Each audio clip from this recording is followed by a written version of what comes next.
Καλησπέρα φίλες και φίλοι. Πολλής λόγος τις τελευταίες μέρες για επικείμενο μεγάλο σεισμό στην Τουρκία και ειδικότερα στη θάλασσα του Μαρμαρά. Μάλιστα δεν υπάρχουν μάλιστα και πολλές περιπτώσεις που οι τίτλοι αγγίζουν τα όρια της παράνοιας. Σε πολλά site μιλάνε για χιλιάδες νεκρούς και για τεράστιες ζημιές. Μάλιστα σε κάποια ελληνικά site φτάνουν να μιλάνε και για θα γεμίσει πτώματα η θάλασσα του Μαρμαρά. Φυσικά όλα αυτά έχουν την αιτία τους, δεν γράφονται έτσι. Δεν μπορώ να το αφήσω δηλαδή ασχολίαστο αυτό, ίσως να είναι και αλήθεια. Διότι με αφορμή τις προειδοποιητικές πινακίδες που τοποθετήθηκαν πρόσφατα για τσουνάμι και στις δύο πλευρές της θάλασσας του Μαρμαρά, οι κάτοικοι έχουν πραγματικά αναστατωθεί σε διάφορες περιοχές της Κωνσταντινούπολης. Όπως ήταν φυσικό, επανήλθε στο προσκήνιο η συζήτηση για τον μεγάλο σεισμό που αναμένεται να χτυπήσει την πόλη. Όπως χαρακτηριστικά λένε πολλοί σεισμολόγοι, μέσα σε αυτούς και Έλληνες ειδικοί, θα είναι μεγάλος. Αυτός ο σεισμός που περιμέναν ότι θα έχει εκδηλωθεί έως και το 2020.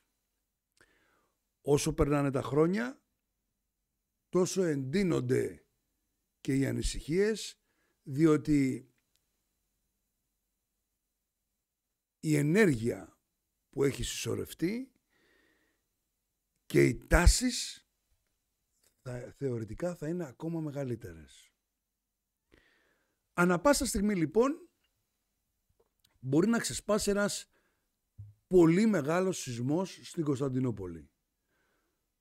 Μπορεί να γίνει τώρα που γράφονται αυτές οι λέξεις μέχρι να αναρτηθεί στο διαδίκτυο. Μπορεί να γίνει αύριο. Μπορεί να γίνει όμως και σε εύλογο μικρό χρονικό διάστημα από σήμερα, σε 1, 2, 3 χρόνια. Σε αυτό συμφωνεί και ο Έλληνας σεισμολόγος, ο κύριος Λέκας, ο οποίος έχει δώσει ούκο λίγες συνεντεύξεις για αυτό το θέμα. Μάλιστα μιλώντας πρόσφατα στην RT News, ο κύριος Λέκας είπε χαρακτηριστικά ότι μπορεί να σεισμιωθεί ανα πάσα στιγμή. Σημείωσε επίσης πως μόνο το 1/3 των κτηρίων έχει μεγάλη τροτότητα στην πόλη των 20 εκατομμυρίων κατοίκων. Ενώ για τα υπόλοιπα 2/3 των κτηρίων υπάρχει αυξημένος κίνδυνος να υποστούν σοβαρές ζημιές στην περίπτωση που αυτός ο σεισμός είναι πολύ ισχυρός και προκαλέσει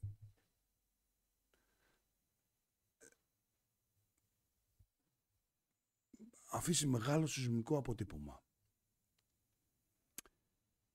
Τι συμβαίνει όμως με το ρήγμα της Ανατολίας, γιατί υπάρχει αυτός ο κίνδυνος για τσουνάμι. Καταρχήν δεν ξέρουμε αν θα εκδηλωθεί άμεσα. Μπορεί και σε 1, 2, 3, 5 χρόνια.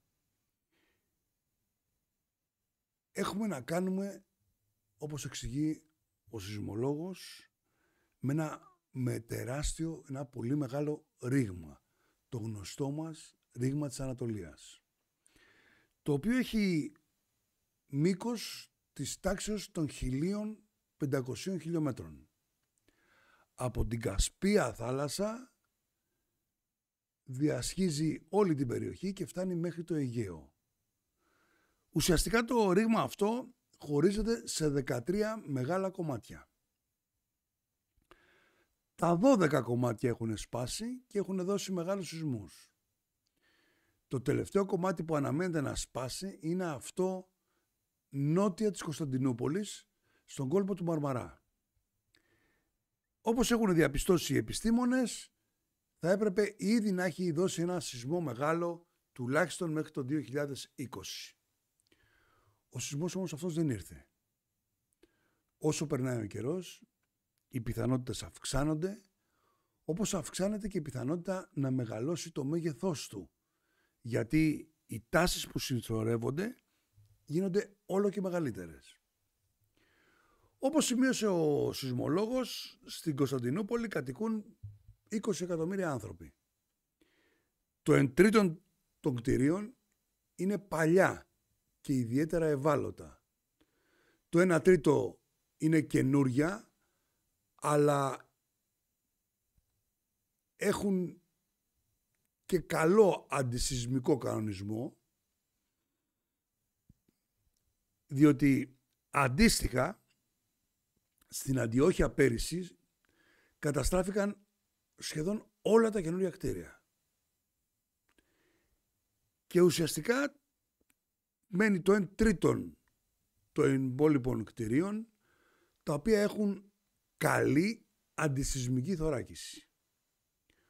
Οπότε η τροτότητα είναι μεγάλη. Γι' αυτό και οι Τούρκοι παίρνουν απαραίτητα μέτρα.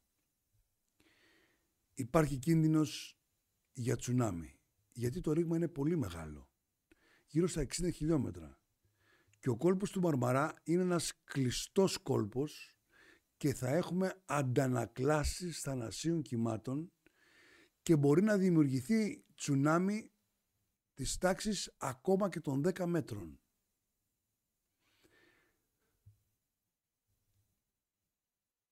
Μέσα σε όλα αυτά εμφανίζεται και καθησυχαστικός, λέγοντας πως δεν σημαίνει ότι κάθε σεισμός που θα γίνεται στην Τουρκία θα επηρεάζει και το ελληνικό χώρο και τον ελληνικό χώρο, το ελληνικό κομμάτι δηλαδή του ρήγματος.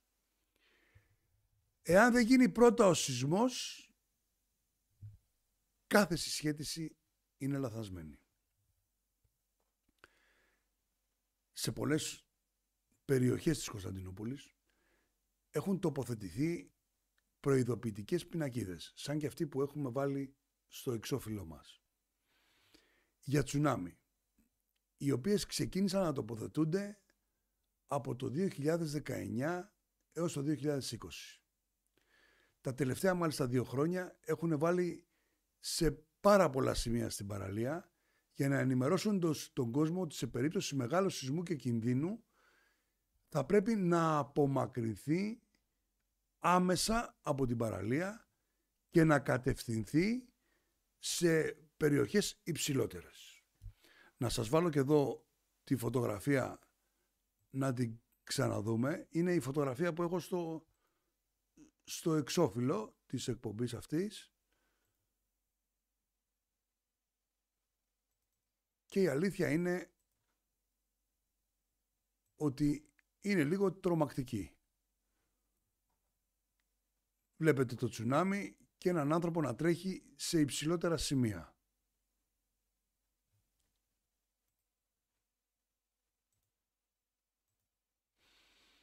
Οι Τούρκοι παίρνουν μέτρα, ενημερώνουν. Τώρα όσον αφορά τις κατασκευές, είδαμε και στο σεισμό της Αντιόχειας ότι η βιασύνη και η απληστία του ανθρώπου για μεγαλύτερο κέρδος έκανε κατασκευές,